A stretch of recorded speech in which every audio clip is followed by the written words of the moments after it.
أعوذ بالله من الشيطان الرجيم. بسم الله الرحمن الرحيم. إن الله يأمركم أن تؤدوا الأمانات إلى أهلها وإذا حكمتم بين الناس أن تحكموا بالعدل إن الله نعم ما يعظكم به إن الله كان سميعا بصيرا. I was going to pause here in my recitation, but then I just feel I must recite the next ayah as well. يا أيها الذين آمنوا أطيعوا الله وأطيعوا الرسول وأولي الأمر منكم فإن تنازعتم في شيء فردوه إلى الله والرسول إن كنتم تؤمنون بالله واليوم الآخر ذلك خير وأحسن تأويلا. Bismillah, alhamdulillah, wassalatu wassalamu ala rasulillah. Assalamu alaikum to everyone who's tuning in live and those who are catching up later with our weekly reflection roundup. And as you'll notice, Sheikh Fahim looks a bit different today. That's because it's not Sheikh Fahim. He is, mashallah, on his way to perform the great pilgrimage. He is now, inshallah, in Mecca, I believe. And ironically, Sheikh Salman here, who's joining us, is also in Mecca, but he lives there. It's your backyard. I'm taking his place on StreamYard, and he's taking my place in my backyard. Absolutely. So Sheikh Salman, who is based in Mecca, then has a bit more time to do this, while perhaps also preparing for Hajj. Walillah alhamd. So I'm feeling this idea of FOMO, right? So many people I know are going to Hajj this year, and I feel that beckoning back to Allah's house. May Allah give us the chance to perform Hajj for those who have not done it yet, and for those who have, to do what is best and most pleasing to Allah subhanahu wa ta'ala. So our global Quranic calendar has now brought us to week 9, in fact. So we're doing this stream one day later than usual. So we actually entered into week 9. But we are catching up now on the reflections from week 8. So if you don't know by now, what are you doing? This is Quran.com/calendar. And now, as you see, it is Dhul Hijjah. We're on week 9 of the calendar. And if you scroll down, you would find here the resources for week 9. That is the end of Surat al-Nisa. We're going to be talking about the middle of Surat al-Nisa. You can find here all the things that you need to help you to read. And we have the podcast, of course, the video in which we read through the translation, have a little bit of conversation around it. And it's been a really fruitful experience so far. And a kind of trial run of, it's a new way of doing it, which is therefore a learning experience for us as well as those who are organizing it. What does it mean to go through the Quran at a certain pace and try to do that collectively, not just to say, I personally want to read the Quran over the course of a year. What's going to happen now if we sort of encourage everyone to move in a certain direction at a certain time? So that means now that Dhul Hijjah becomes the month of Surah Al-Ma'idah and a bit of Surah Al-An'am. And it's not that it was revealed to be seen that way. Although it just occurred to me now, in the beginning of Surah Al-Ma'idah, we have the verse, which is understood to be the last ayah to be revealed, and it was revealed in the farewell pilgrimage, right? So there is some connection. Maybe certain things, we didn't plan it that way, but it fits somehow that we're thinking about the Hajj at this time. So inshallah, we're going to make our way through these reflections that were chosen for us by the Quran Reflect team, especially by Brother Basit, one of the reviewers, and he shared with me this selection of reflections from some of our valued users. So Zed here, and unfortunately I don't know your full name, but Allah knows and rewards. Zaid is saying here regarding the ayah, which we recited at the beginning, Inna Allah ya'murukum. By the way, there's another qira'ah, Z. Of Z, okay. Z. Also in Arabic, za or zai, right? Yeah. So this is an open game. So this reflection pertains to in Allah ya'murukum an tu'addu al-amanati ila ahliha. So we can just see a translation quickly here. Indeed, Allah commands you to return trust to their rightful owners. And when you judge between people, judge with fairness. What a noble commandment from Allah to you. Surely Allah is all hearing, all seeing. Now, I don't, from the top of my head, have in mind what scholars have said about this ayah, but I imagine and probably recall that this ayah is considered to be one of the most encompassing pieces of Quranic wisdom. It reflects, it attaches to everything in a way like in the beginning of Surah Al-Ma'idah. Allah says, Ya ayyuhalladhina amanu awfu bil uqud, fulfill your obligations, but more literally your contracts and your covenants, right? And here, when Allah instructs you to return trust to their rightful owners, yeah, that could apply to a situation where someone has given you something to look after and you have to give it back. But broadly, everything that people are owed, that people are due, their rights, and if you're in a position of responsibility to fulfill that, if you're in a position of authority and ruling over anyone, then you have to give people what they are due. So let me read quickly through what Zaid has said, and then inshallah we can discuss that some more. I find it fascinating that when Allah talks about these two commandments, He concludes the verse by saying this is an excellent advice from Allah, which is not always said. Key points: Allah wants us to keep our promises and fulfill any trusts. Allah wants us to judge people with fairness and justice. How can I apply this to this to my life, right? So that's a very key question in reflection.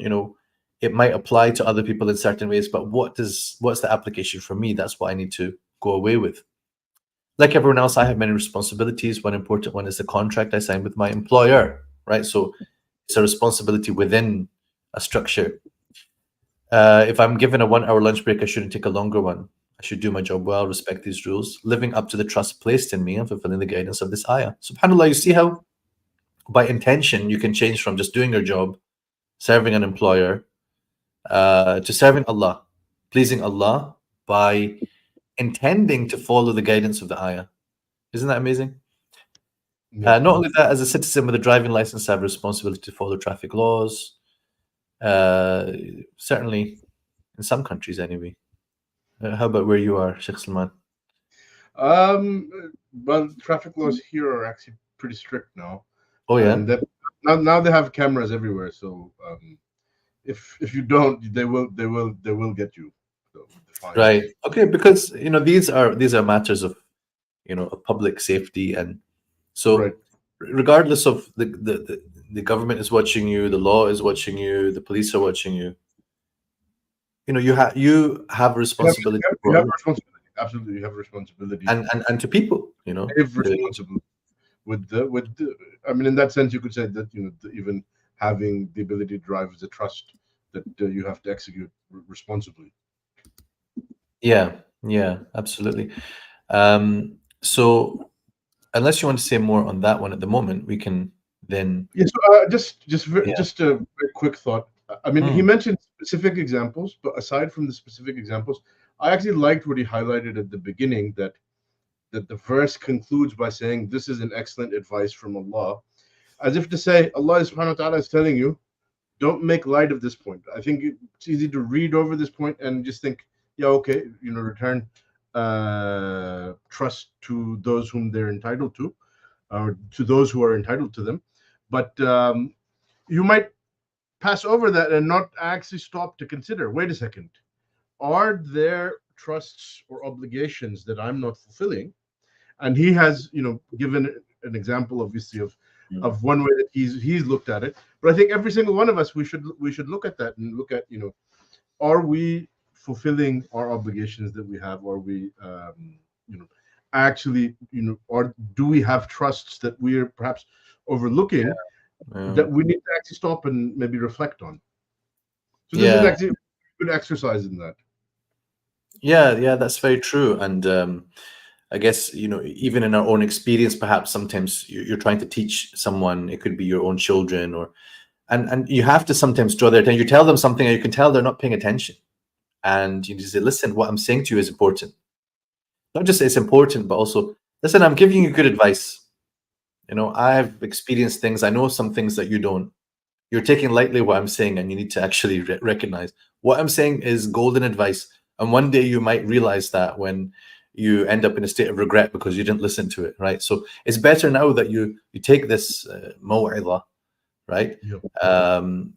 Take this admonition and let it actually affect you and change you, right? So it's important, and I think it's really good to notice when these things happen.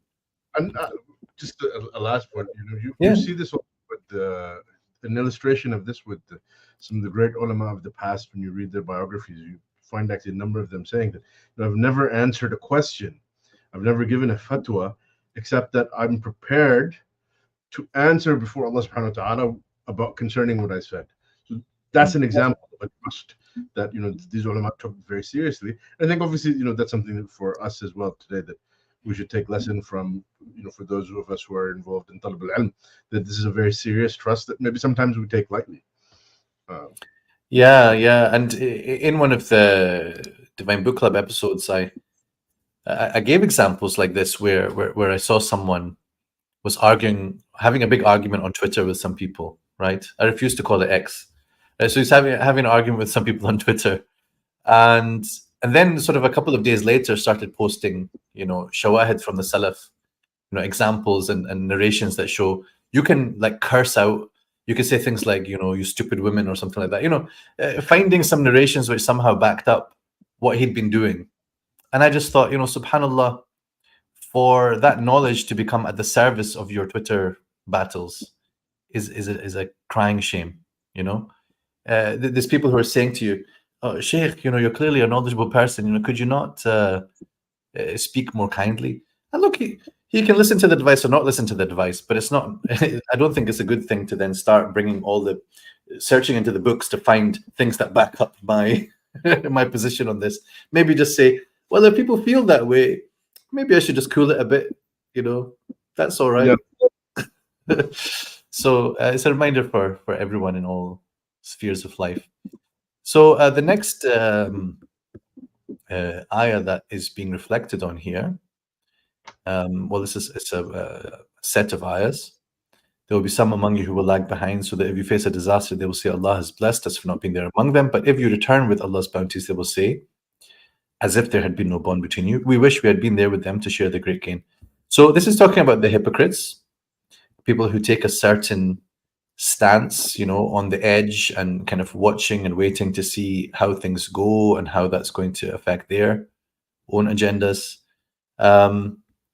And I think so. I'm going to just say this reflection kind of in summary here, if I may be so bold, from Iraj, that these are people who wanted to remain in their comfort zone, and that this hypocrisy still exists today. How can we see it in today's situations? We also sometimes just want to stay within our comfort zone. We don't want to step up when there is a situation that requires it. And we have to be conscious about ourselves and really question, why is it that we sometimes are following the commandments that make us comfortable, and avoiding things that might be less comfortable. Now, obviously, when the context is going to be made here about striving in the path of Allah, situations of war and fighting, it's not so easy to just say, hey, let's all jump up and get involved in that. It's a very sensitive matter, complex matter. And just to join this to the next reflection from Shamil, obviously what's on everyone's mind just now, among unfortunately the great tumult and oppression which is happening in the world today in many places, but a great deal of our focus is on the situation in Gaza and Palestine, and this question which the ayah is posing to us, ayah 75. What is it with you that you do not fight in the cause of Allah and for the oppressed men, women, and children who cry, our Lord, deliver us from this land of oppressors? appoint for us a savior, appoint for us a helper, all by your grace. So this is in the first place referring to those who were oppressed in Mecca. But beyond that, it highlights the spirit in which the Muslim Ummah is expected to move on behalf of those who are oppressed, especially those who are oppressed who are members of this Ummah, right? And those who are calling out. And how many videos we've seen, subhanAllah, how many videos you've seen of people calling out and they're saying, "Where are you, O Arabs? Where are you, O Muslims? Where are you, you governments and rulers and armies?" And nobody can blame them for saying that, and nobody can blame them for expressing it in that way and for calling out those who have failed to come to their aid. And I guess the worst situation of all is if, as well as being silent and sitting aside and waiting for something to happen, are those who are actively aiding the oppressors. That's a level of khiyana, of treachery, which just can never be forgiven. But I think that, I guess the question I'd like to ask you, and aside from what you were going to share, is, how do you think that we should handle with this feeling of helplessness when, in a way that matters are not in our hands as to how things will be resolved and how Muslim governments will respond, but we are individual citizens of the Muslim Ummah and Muslim countries, and sometimes in non-Muslim countries as well? Then, how do we deal with, what this ayah is saying to us? I mean, obviously, unfortunately, it's a very grim situation. Grim situation, certainly from for us in reality, more so than for the people of Gaza, because we are failing as members, as we are failing as their Muslim brothers and sisters to do what we should do as a collective. Obviously, on the individual level, there are people who are making great efforts, and so لا يكلف الله نفسا إلا وسعها. Each person should do whatever is within their capability. Allah doesn't ask us or obligate us with more than that. And unfortunately, and it's a very bitter sort of reality to accept, but there's not more that we can do sometimes than the very limited options that we have: giving charity, making dua. Although not to make light of making dua, dua is a great weapon. Prophet ﷺ said, "Innama tunsaruna bidu'afaikum." You're only aided on account of the weak amongst you, meaning they're because of their righteousness and because of their dua. So making dua, giving charity, for those who have the ability to engage in some sort of volunteer work, to do so, these avenues are available. We should take advantage of them. But I think, particularly addressing your point about sort of being in the situation and it causing you to despair. I mean, I know we're in Surat al-Nisa right now, but if you look at Surat al-Buruj, what happened to Ashab al-Ukhdud, what is happening to the people of Gaza, as painful as it is to watch, and perhaps it's one of the most saddest really episodes that we're seeing as Muslims in my lifetime. But it's not more than what happened to Ashab al-Ukhdud. And if you look at the story of Surat al-Buruj, Allah subhanahu wa ta'ala gave them glad tidings of paradise. And if we look at the people of Gaza right now, I think one thing that helps to sort of, for someone who's feeling extremely depressed and going through a sense of despair, is to remember that Allah subhanahu wa ta'ala, by these tests that He's giving them, He is He's purifying them of their sins, He's raising their ranks. And how many of them already have been blessed with the status of shahada, and so they're already, inshallah, they're already um, you know, enjoying Jannah right now as we speak. Um, Because we of course are, in the nature of things now, people are filming things on their phones and everything is uploaded, and you have a choice whether you look or you don't. But for some people, of course, they try to preserve the dignity of the dead and preserve also their own sense of not becoming desensitized to such things. But other people would say, well, you know what, as long as they are going through that, I'm not going to look away. I'm going to make sure to witness whatever I witness. But the point is, we are seeing the remnants of what's happening in this life, the evil and the injustice and oppression in this life.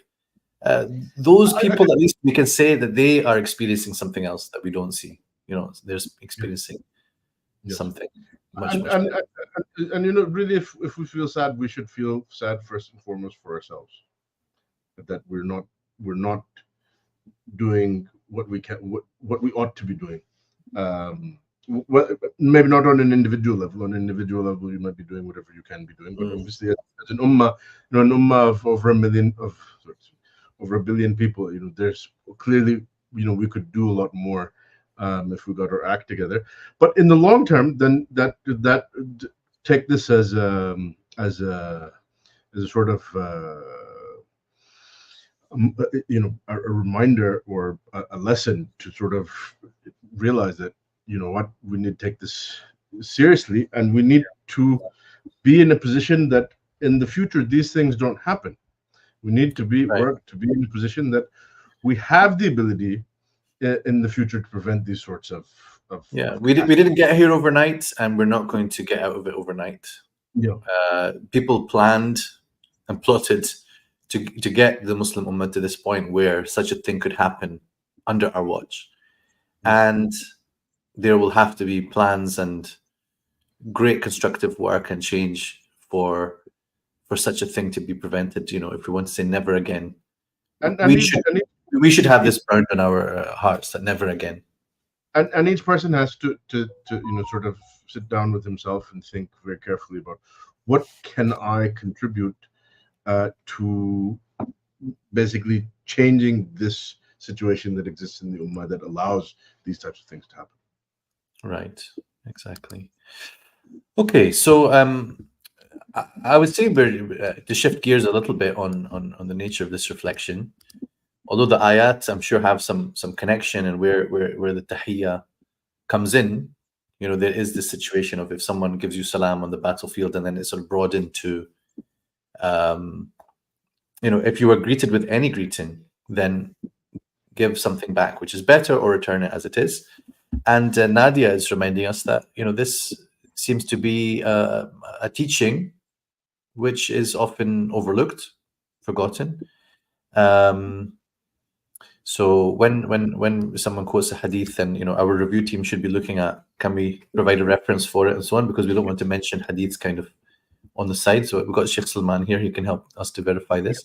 There's a hadith that mentions that one of the signs of the hour is as-salamu bil ma'rifah, that people will give salams to those who they know, even though the actual sunnah that the Prophet ﷺ taught is afshu salama bainakum, spread salam amongst you. You should give salam to everyone. To give as a Muslim community, you should spread the salam. And so what she's talking about, it is indeed mentioned in hadith that this is one of the signs of the hour, and certainly the experience that she described, certainly it does fit what is being spoken about in that hadith. Right, yeah. And I even found that sometimes in some Muslim countries that I've lived in, that that spirit was lacking somehow. And even people replace the salam with other ways of greeting, sabah al-khair, or good morning, basically. And we've got the most beautiful greeting, which is so meaningful. It's nice to have a good morning and to wish someone good morning. That's okay, but you don't replace the things that are from Quran and Sunnah with that. Add it on. Assalamu alaikum sabah khair. That's all right. Wa alaikum salam sabah noor. That's fine. So this is a sad thing, and Allah mentions at the end of this ayah, He keeps account of everything, right? So there's this sense of the immediate sense in which that applies is that even he observes, how we greet, spreading the salam, responding to the salam, increasing the salam, and again, it's beyond just saying the words, but it's that spirit. Yeah. You can't go and say assalamu alaikum to someone and then attack them and harm them, right? You're literally saying, I come with peace, I give you peace, I send peace, you're safe with me. Basically, don't say assalamu alaikum if you mean assalamu alaikum. Like right. From the famous thing that was happening in Medina, isn't it? Some of the Jews were making a kind of curse to the Prophet ﷺ and twisting the words. Assam. Right. So, some people do say assalamu alaikum when they mean assalamu alaikum, right? So that's another common problem. right. They actually just from pronunciation, yeah. Right. Assalamu alaikum. I don't know which one that fits into. So Zainab C, this is, had to do a double take. I love this opening. So just reading the ayah, read the end of the ayah, had to do a double take. That's a responsive reading of the Quran. I love that. Allah says there's no blame on you if you put down your weapons during salah because of difficulties in weather or health. So if we just briefly look at the ayah, it contains some details about how Salat al-Khawf is performed in a situation of battle. The Prophet ﷺ was leading the companions, and then they come in groups and perform one rak'ah with him and then change with the other group. And then he says, but there's no blame on you if you lay aside your weapons in certain circumstances, but take care.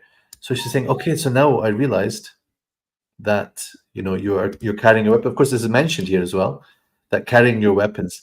So picturing that then, and I was saying, I don't know, maybe in the Divine Book Club episode, that it'd be nice to make a kind of video illustration of this. I don't know if I've seen that before.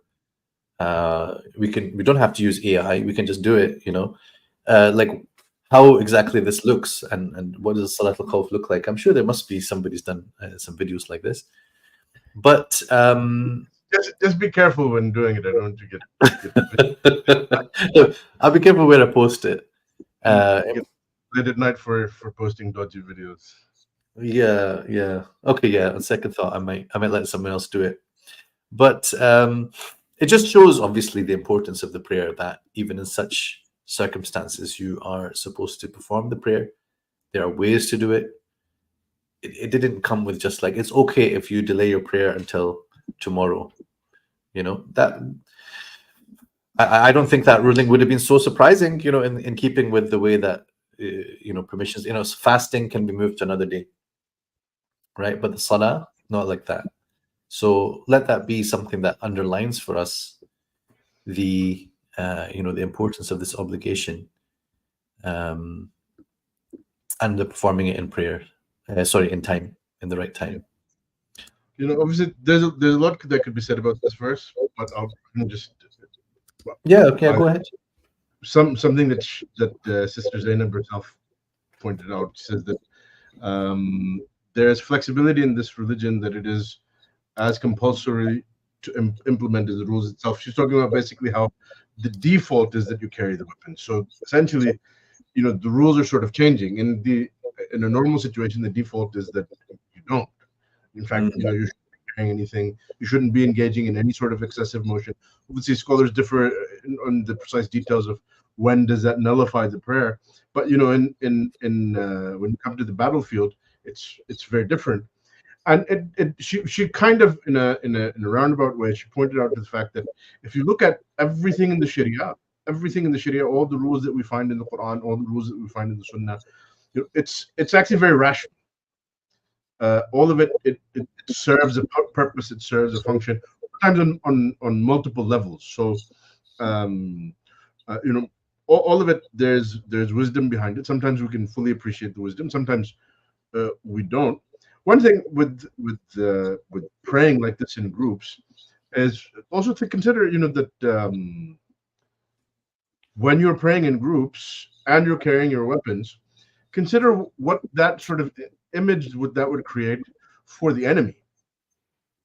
It's actually something that is, it's sort of impressive and intimidating, and it shows, the sort of the discipline of the army, as well as their readiness, as well as their sort of their spiritual morale, which obviously is all of those things together give them the upper hand on the battlefield.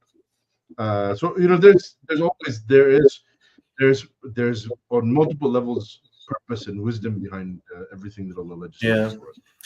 I mean, I'm sure that some may have made the observation before that even the prayers, standing in rows and behind one imam and leader, this. I'm not saying you necessarily always have to link it with the idea of battle, but um, well, look at it this way: what do we call that thing that we pray towards in the mosque, right? It's called, right? And I've heard some different theories about why it's called a mihrab, but some say because if, like muharaba, you're doing some kind of war with the shaitan, right? So maybe your face looks like you don't like that theory. It's interesting. We'll consider tafsir shari. Yeah, well, I heard this from some people who are kind of like Ishari type, yeah. So it could be from that.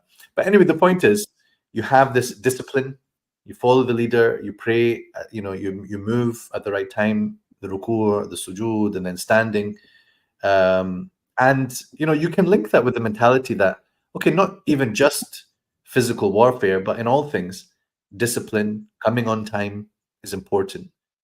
Following the same as what everyone's doing is important. Finding your right place, being at the front. Imagine how that's symbolic. I'm sure that someone could do an elaboration on the connections, but I'll leave that for you to reflect some more on. And let's share some things on Quran Reflect. Let's see what we come up with. So, final reflection for today is from Tanzim. And this is from ayahs 101 to 115. So Tanzim has done quite a good job of kind of gathering a few different, the kind of flow and context and thinking about that. Instead of reading all of that, I think what stood out to me was her list of the attributes of the hypocrites as observed in this reading, in this week's portion or section that we're reading. So the following types of hypocrisy in the Quran: those who say they're Muslims, but to their allies they say we're just pretending, or they ally with the unbelievers against the believers. Those who twist Allah's words for their gains or to support their actions. Those who compromise with justice and clear message from Allah. Those who lie about others. Those who mistrust or doubt the Prophet's sunnah and judgments, sallallahu alaihi wasallam. Those who hold doubt in Allah's decree, thinking that they could avoid certain incidents or outcomes if they didn't follow the believers, implying they have control and dominance. So that's a bit of a slightly deep extraction from what these ayat are pointing to. And I think one of the important things to remember is, when talking about the hypocrites in the Quran, there can be multiple purposes for that. One of them, I would say, is so that we're aware that you can have such people among you, and you should be able to recognize some of their traits, and you have to take care and be cautious that those people don't end up impacting on the morale of the believers and whatever the believers are standing up to do for the sake of Allah. But also, in order to make us cautious about falling into any of these traits, because like the famous hadith that the sign of a hypocrite is three things, or sometimes four things. And that includes, whenever they speak, they lie. Whenever they give a promise, they break that promise. When they're entrusted with something, they violate that trust. So that would indicate then, if we do any of these things, we have a share in the traits of the munafiqeen. You don't automatically become a munafiq in the full sense of the word, but you have a share in it, and that's enough to be something that makes you uncomfortable and want you to stay away from. Because we don't want to share in the traits of the unbelievers and the hypocrites. So seeing some of their attitudes, things that they say, is there sometimes a reflection that I sometimes think like that? I sometimes might think, oh, if only I hadn't done this, then things would have gone better. And, then am I partaking in the mindset of the munafiq rather than the mindset of the believer? Yep. I actually wanted to comment on the same part of her. It's a very long post and there's a lot of interesting points in there. But what really stood out to me about this was the fact that, as he says here, so far until week 8's reading, Allah revealed following types of hypocrisy in the Quran. So I think it's a sister Tanzim. Yes, Sister Tanzim, yeah. I thought it was interesting. It seems like what she's done then is she's been going through the readings and she's been identifying certain things, and so this point that she's made, it's from sort of cumulatively what she's read up until this point. It actually reminds me of something very interesting.